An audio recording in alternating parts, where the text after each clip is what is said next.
Okay student, welcome to Spark Academy. चलिए आज के सेशन की शुरुआत करते हैं, जहां हम chapter 3 life processes in living organism के चैप्टर पार्ट 2 को यहां पर डिस्कस करेंगे। आज हम asexual reproduction in multicellular organism को डिस्कस करेंगे। पहला है fragmentation. This type of asexual reproduction occur in multicellular organism. In this type of reproduction, the body of parent organism break up into many fragments, and each fragment start to live as an independent new organism. This type of reproduction occur in algae like Spirogyra and sponges like Cycon. So basically fragmentation होता क्या बेटा कि एक जो parent organism है वो दो हिस्सों में बट जाएगा, यानी दो टुकड़ों में इसका डिवीज़न हो जाता है। तो ऐसे डिवीज़न को, ऐसे टुकड़ों में बटने को फ्रेगमेंटेशन कहा जाता है। इसमें एक पेरेंट सेल अपने दो डॉटर सेल को प्रोड्यूस करता है या दो न्यू ऑर्गेनिज्म को प्रोड्यूस करता है, और पेरेंट सेल इसी के साथ ख़त्म हो जाता है, वो एग्जिस्ट नहीं करेगा, बिकॉज पेरेंट सेल से ही हमें दो डॉटर सेल मिले हैं। आगे इनका भी दो फ्रेगमेंटेशन होगा in a favourable condition.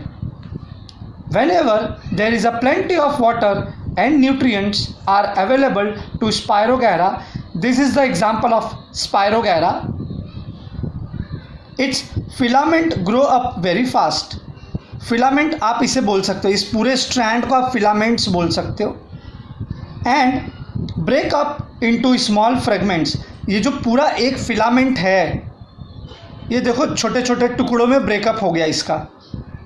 Each fragment start to live independently as a new spirogyra fibre.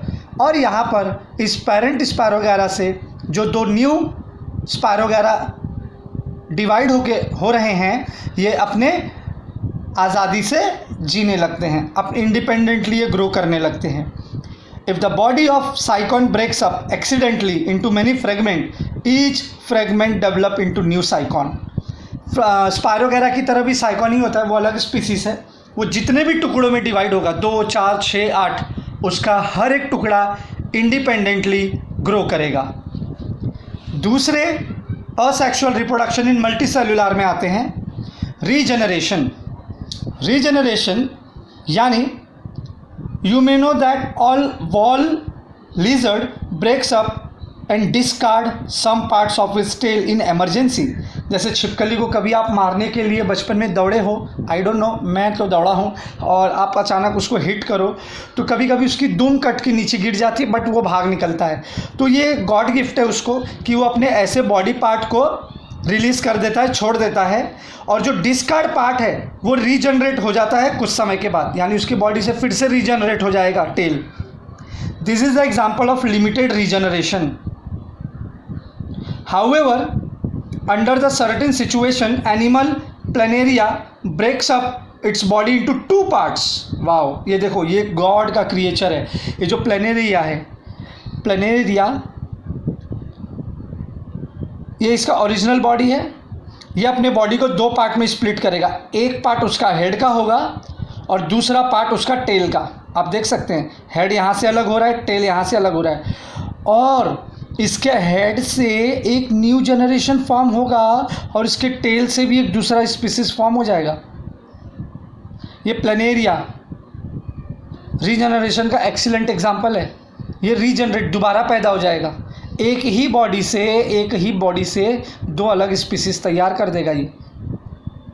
ठीक है बेचा, आगे बढ़ते हैं। Regenerate remaining parts, thus 2 new planaria are form, this is called regeneration. इस प्रक्रिया को हम रीजनरेशन कहते हैं। बढ़ते हैं अपने अगले टाइप ऑफ असेक्सुअल रिप्रोडक्शन में, मल्टीसेलुलर बडिंग। मैंने आपको ऑलरेडी बता दिया था। In a case of hydra, यह हाइड्रा प्लांट है, देख लो आप। Under the favourable condition at specific part of its body and outgrow is form by repeated division of the regenerative cell of the body wall. ये इसका body wall है बेटा, ठीक है। इसके कहीं भी एक बॉडी पार्ट के ऊपर एक रीजनरेटिव सेल पहले फॉर्म होगा, इसके बॉडी पे कहीं भी। तो देखो यहाँ पर एक बर्ड निकल रहा है, दिख रहा है, ये रीजनरेटिव सेल के कारण यहाँ पे बर्ड फॉर्म हो गया, और यही बर्ड, इसी बर्ड से एक नया हाइड्रा प्लांट फॉर्म हो जाएगा। आप यहाँ देख सकते हैं, इसे हम कहते हैं बडिंग। बडिंग में मैंने आपको सिखाया था कि एक ही प्लांट के किसी एक नॉड से एक दूसरा प्लांट ग्रो करने लगेगा, इस जिसे हम फाइनली फॉर्म स्मॉल हाइड्रा। हम इसे स्मॉल हाइड्रा भी कह सकते हैं। Dermal layer and digestive cavity of budding hydra are in continuity with those are parent hydra. मतलब कि जो पेरेंट हाइड्रा में डाइजेस्टिव कैविटी है, और या भी जो भी डर्मल लेयर है, यानी उसका ऊपर का स्किन का लेयर को डर्मल लेयर कहा जाता है। जो लेयर इस हाइड्रा जो ओरिजिनल प्लांट में है वही कंटिन्यू हो जाएगा इस डॉटर हाइड्रा में या न्यू हाइड्रा में, आप बोल सकते हो। पेरेंट हाइड्रा का ही डाइजेस्टिव कैविटी, स्किन सब ये लेगा। Parent hydra supply nutrition to the budding hydra. ये जो पेरेंट हाइड्रा है ये इस बडिंग हाइड्रा को सारा न्यूट्रिशन सप्लाई करेगा, और एक ऐसे समय आने पे उसको इंडिपेंडेंटली छोड़ देगा और वो अपना फिर से हाइड्रा के फॉर्म में ग्रो करेगा, और फिर इसके ऊपर बर्ड निकलेगा। उसके साथ भी वही होगा जो इसका पेरेंट इस बच्चे के साथ किया है, जो भी न्यूट्रिशन दिया है, जो इसने स्किन उसका डर्मल लेयर ले लिया है, जो डाइजेस्टिव कैविटी लिया है। तो ये प्रोसेस चलते रहता है, इसे हम कहते हैं बडिंग। अगला चौथा प्रोसेस है vegetative propagation. Reproduction in a plant with the help of vegetative part like root, stem, leaf. देखो ये तीन पार्ट से एक नया प्लांट रिप्रोड्यूस हो जाएगा।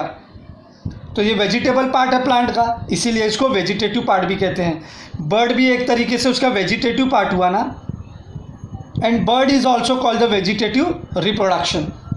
Vegetative propagation in potato is preferred with the help of eyes present on the tuber. आपने आलू पोटैटो के ऊपर देखा होगा कि छोटे छोटे से आइज होते हैं। वेट अ सेक, मैं आपको दिखा देता हूँ। ओके, ये आप यहाँ देख सकते हैं, ये सारे इसके आइज़ हैं। अगर आप इतने पार्ट को भी कट करके इसे प्लांट कर दोगे तो यहाँ से एक नया पोटैटो प्लांट ग्रो कर जाएगा। ये सारे इसके आइज़ हैं। इतना टुकड़ा भी आपने काट के लगा दिया, इतना टुकड़ा भी, ये छोटा सा भी, तो भी यहाँ से एक नया प्लांट ग्रो कर जाएगा, इतने छोटे से। तो ये इसको हम कहते हैं eyes of the tuber plant, जिसका नाम है, साइंटिफिक नेम है bryophyllum. It is perform with the help of bud present on the leaf margin. In case of plant like sugar cane and grasses, vegetative propagation occur with the help of bud. आपने गन्ना देखा है, वो पूरा एक stick की तरह लंबा तो होता है, लेकिन उसके बीच बीच में ना एक रिंग बना होता है, जिसे हम नॉड कहते हैं। तो उस रिंग से भी एक नया शुगर केन प्रोड्यूस हो सकता है। आपने कभी शुगर केन की कटाई देखी होगी? शुगर केन को कभी भी ज़मीन से पूरा नहीं उखाड़ते हैं। उसका जो पार्ट ज़मीन के अंदर ऑलरेडी ग्रो होता है ना बेटा, जो ऑलरेडी ज़मीन के अंदर है, उस पार्ट को ज़मीन के अंदर ही रहने देते हैं। उसकी कटाई ऊपर से की जाती है। आप यूँ समझ लो ये एक शुगर केन है, ठीक है, ये शुगर केन है, और ये शुगर केन है। इस शुगर केन में ये इसका रूट है, तो ये रूट सॉइल के अंदर हमेशा ही रहेगा। ये पार्ट यहाँ से काट के ऐसा अलग कर लिया जाता है, और ये हमेशा सॉइल के अंदर ही इंसर्ट रहता है। इसे हम वेजिटेटिव प्रोपोगेशन कहते हैं, यानी उसी प्लांट के निचले हिस्से से एक नया प्लांट रिप्रोड्यूस होगा। आपको दोबारा कुछ प्लांट करने की ज़रूरत नहीं है। सो आई होप आपको वेजिटेटिव प्रोपोगेशन समझ में आया होगा, जिसमें लीफ का आप देख सकते हैं। जो लीफ है बेटा, इस लीफ के यहाँ पर देखो मार्जिन है, यहीं से दूसरा लीफ भी ग्रो हो जाएगा। लीफ का जैसे ब्लॉसम सीज़न आता है, ये सारे लीफ ज़मीन पे झड़ के गिरेंगे, और जहाँ पर ये लीफ गिरेंगे वहीं से दूसरा प्लांट रिप्रोड्यूस होने लगेगा। उसी को वेजिटेटिव प्रोपोगेशन कहा जाता है। आखिरी असेक्सुअल रिप्रोडक्शन में आते हैं स्पोर फॉर्मेशन। जैसे आपने घरों में ब्रेड खाया है ना, ब्रेड को आप काफ़ी दिन के लिए कहीं रख दो तो क्या होगा, उसके ऊपर ग्रीन ग्रीन फंगस फॉर्म हो जाएगा। तो वो फंगस से बेटा ऐसे स्पोर्स पहले फॉर्म होते हैं, उस स्पोर से जो फंगस निकलेगा और वो जहाँ जहाँ फैलेगा वहाँ से दोबारा ऐसा फंगस फिर से ग्रो हो जाएगा। हम इसे कहते हैं स्पोरेंजियम। साइंटिफिक नेम है बेटा, क्या नाम है? स्पोरेंजियम। ये आपको एक्टिविटी करने बोला है और आप ब्रेड पे रख के आप इसे कर सकते हो। Fungi like Mucor have filament body, ये इसके फिलामेंट है, ठीक है, लंबे लंबे जो ट्यूब हैं इसके फिलामेंट है। They have sporangia. Once the spore are formed, ऊपर देखो स्पोर लगा हुआ है, sporangia burst and spore are released, और इस स्पोरेंजियम में से स्पोर्स निकलेंगे छोटे छोटे and germinate in the moist and warm place with a new fungal colony, और अपना इस तरीके से नया नया कॉलोनी बनाते जाएंगे। और कुछ समय में आप देखोगे पूरे रोटी पर या फिर ब्रेड के ऊपर चारों तरफ ग्रीन ग्रीन फंगस बड़े आसानी से ग्रो कर गए हैं। तो वो उन्हीं के स्पोर से पैदा हो जाएंगे, छोटे छोटे स्पोर्स के साथ से नया प्लांट ग्रो कर जाएगा या नया ऑर्गेनिज्म निकल आएगा स्पोरेंजियम का। तो इस तरीके से ये 5 इंपॉर्टेंट टॉपिक थे असेक्सुअल रिप्रोडक्शन के इन मल्टी सेल्यूलर। अगले सेशन में हम पढ़ेंगे सेक्सुअल रिप्रोडक्शन के बारे में। सो आज के सेशन के लिए इतना ही, मिलते हैं अपने अगले सेशन में। Till that just be at home, do your self study and be safe. Wish you all the very best. Thank you so much.